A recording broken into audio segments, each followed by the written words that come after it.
ఏమని వివరించెదను నా దేవుని ప్రేమను, ఎంతని చెప్పగలను నా దేవుని కార్యములు. ఏమని వివరించెదను నా దేవుని ప్రేమను, ఎంతని చెప్పగలను నా దేవుని కార్యములు.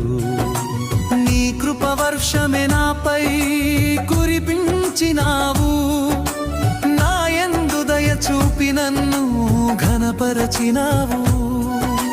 నీ కృపవర్షమే నాపై కురిపించినావు, నా యందు దయ చూపి నన్ను ఘనపరచినావు.